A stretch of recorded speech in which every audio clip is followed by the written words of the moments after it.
Hi dear students, நம்மளுக்கு morning ஒரு நல்ல ஒரு இன்ஃபர்மேஷன், குட் இன்ஃபர்மேஷன் கிடைச்சிச்சு. அது ஒரு ஹாப்பியான நியூஸ். என்ன அப்படின்னு பாத்தீங்கன்னா, இன்ஜினியரிங் உடைய ரேங்க் லிஸ்ட் ரிலீஸ் பண்ணிட்டாங்க. அண்ட் அவங்களே இன்ஜினியரிங் உடைய கவுன்சிலிங் எப்போ அப்படிங்கிற ஒரு அப்டேட் பாத்தீங்கன்னா எம்பிபிஎஸ் பிடிஎஸ்க்கு அப்புறம் தான் ஸ்டார்ட் பண்ணுவோம்னு சொல்லிட்டு இருந்தாங்க. இன்னைக்கு ரேங்க் லிஸ்ட் ரிலீஸ் பண்ண சைமல்டேனியஸாவே அவங்களுடைய அபிஷியல் வெப்சைட்ல அபிஷியல் நியூஸா கவுன்சிலிங் எப்போ தொடங்க போறதாக அவங்க தெரியப்படுத்திட்டாங்க. சோ கவுன்சிலிங் பாத்தீங்கன்னா உங்களுக்கு பிடபிள்யூடி தான் 7.5 ரிசர்வேஷனுக்கு தான் ஃபர்ஸ்ட் ஸ்டார்ட் பண்ணுவாங்க. சோ அவங்களுக்கு ஜூலை 22ஆம் தேதி ஸ்டார்ட் பண்றாங்க. ஜெனரலுக்கு ஜூலை 29ஆம் தேதி ஸ்டார்ட் பண்றாங்க. எப்ப இந்த எல்லாருக்கும் கவுன்சிலிங் முடியுது அப்படின்னு பாத்தீங்கன்னா செப்டம்பர் 11ஆம் தேதி கவுன்சிலிங் இன்ஜினியரிங் கவுன்சிலிங்கே முடியுது.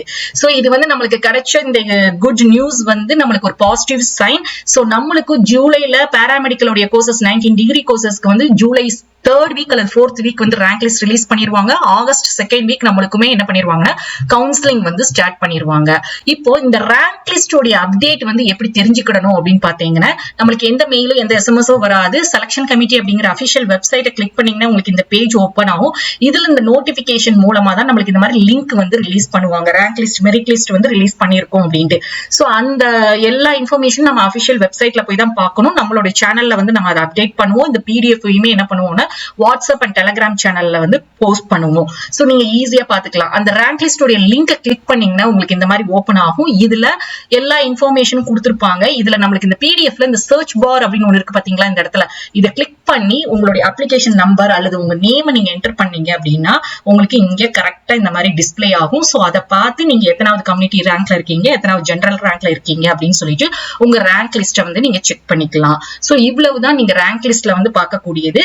ரேங்க் லிஸ்ட் வந்த பிறகு நம்மளுக்கு என்ன நடக்கும் அப்படின்னு பாத்தீங்கன்னா, இதே மாதிரி இன்ஜினியரிங் எப்படி கவுன்சிலிங் ஷெட்யூல் கொடுத்தாங்களோ அதே மாதிரி நம்மளுடைய பாராமெடிக்கலுக்கும் கவுன்சிலிங் ஷெட்யூல் டேட் கொடுப்பாங்க. எந்த ரவுண்ட்ல இருந்து எந்த ரவுண்ட்ல இருக்கிற ஸ்டூடெண்ட்ஸ் நீங்க கவுன்சிலிங் அட்டென்ட் பண்ணணும், சாய்ஸ் ஃபில்லிங் எந்த டேட்ல பண்ணணும் அப்படின்னு சொல்லிட்டு நம்மளுக்கு இந்த மாதிரி ஒரு ஷெட்யூல் டேட் ரிலீஸ் பண்ணுவாங்க.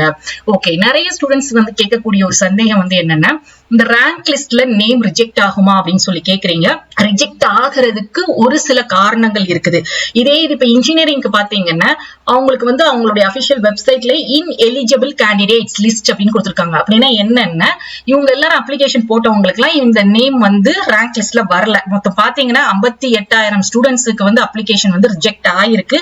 காரணம் என்ன அப்படின்னு பாத்தீங்கன்னா, மெயினா பேமெண்ட் நாட் கம்ப்ளீட்டட்ங்கிற இஷ்யூ இருக்கக்கூடிய ஸ்டூடெண்ட்ஸ் உடைய இது ரிஜெக்ட் ஆயிருக்கு. அதுக்கடுத்து பாத்தீங்கன்னா என்ன சர்டிபிகேட்ஸ் அப்லோட் பண்ணணுமோ அது சரியா அப்லோட் பண்ணாத ஒரு காரணம். அதுக்கடுத்து டூப்ளிகேட் அப்ளிகேஷன், அதாவது ஒரு மல்டிபிளா ஒரு 4-5 அப்ளிகேஷன்ஸ் கூட கொடுத்திருப்பாங்க. அந்த மாதிரி டூப்ளிகேட் அப்ளிகேஷன் அல்லது நீங்க உங்களுடைய சர்டிபிகேட்ஸ் சரியா ப்ரொடியூஸ் பண்ணாம இருந்தாலுமே என்ன ஆகும் அப்படின்னு பாத்தீங்கன்னா அப்ளிகேஷன் ரிஜெக்ட் ஆகும். நம்மளுடைய பாராமெடிக்கலுக்கு இந்த மாதிரி டீடைல்டா சொல்ல நம்மளுக்கு வெப்சைட்ல எதுவும் அப்டேட் பண்ண மாட்டாங்க.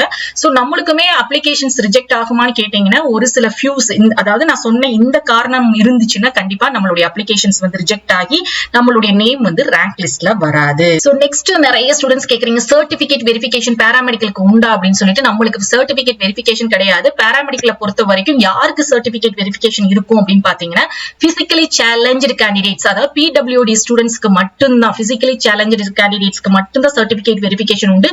அவங்க மட்டும்தான் சென்னைக்கு போகணும். வேற யாருமே நீங்க எங்கேயும் போக வேண்டிய அவசியம் இல்ல. உங்களுக்கு சர்டிபிகேட் வெரிஃபிகேஷனும் கிடையாது. சோ மை டியர் ஸ்டூடெண்ட்ஸ், இப்ப உங்களுக்கு புரிஞ்சிருக்கும்னு நினைக்கிறேன். இதுல சேஃபான ரேங்க் என்ன பாராமெடிக்கலுக்கு அப்படின்னு கேக்குறீங்க அப்படின்னா, உங்களுக்கு ஒரு 25,000 வரைக்கும் இருக்கக்கூடிய ரேங்க்ல இருக்கக்கூடிய ஸ்டூடெண்ட்ஸ் நீங்க ஃபர்ஸ்ட் ரவுண்ட்ல பார்ட்டிசிபேட் பண்ணுவீங்க. சோ அது சேஃபான ரேங்க். அதுக்கடுத்து பாத்தீங்கன்னா ஒரு 50,000 வரைக்கும் இருக்கக்கூடிய ஸ்டூடெண்ட்ஸ்க்கு 25,000க்கு கீழே இருந்து ஒரு 50,000 வரைக்கும் இருக்கக்கூடிய ஸ்டூடெண்ட்ஸ்க்கு உங்களுக்கு செல்ஃப் ஃபைனான்சிங் காலேஜஸ் கிடைக்கக்கூடிய சேஃபான ரேங்க். கவர்மெண்ட் ரேங்க் நம்மளுக்கு கவர்மெண்ட் காலேஜ்ல வேணும் அப்படின்னா அதோட சேஃபான ரேங்க் பாத்தீங்கன்னா ஒரு 24,000 வரைக்கும் இருக்கக்கூடிய ஸ்டூடெண்ட்ஸ் சேஃபான ரேங்க்ல இருக்கிறீங்க ஃபார் கவர்மெண்ட் காலேஜுக்கு. சோ இப்போ உங்களுக்கு தெளிவா புரிஞ்சிருக்கும்னு நினைக்கிறேன். உங்களுக்கு இந்த வீடியோ பிடிச்சிருந்தா வீடியோவை லைக் பண்ணுங்க, ஷேர் பண்ணுங்க. அதே மாதிரி அப்டேட்ஸ் தெரிஞ்சுக்கிறதுக்கு நம்மளுடைய வாட்ஸ்அப் அண்ட் டெலிகிராம் சேனல்ல ஜாயின் பண்ணிக்கோங்க. இது லாஸ்ட் இயரோடைய பிடிஎஃப் ரேங்க் லிஸ்ட். இது வேணும் அப்படின்னு நீங்க கமெண்ட்ல பண்ணீங்கன்னா உங்களுக்கு வாட்ஸ்அப்ல நான் உங்களுக்கு போஸ்ட் பண்றேன். தேங்க்யூ.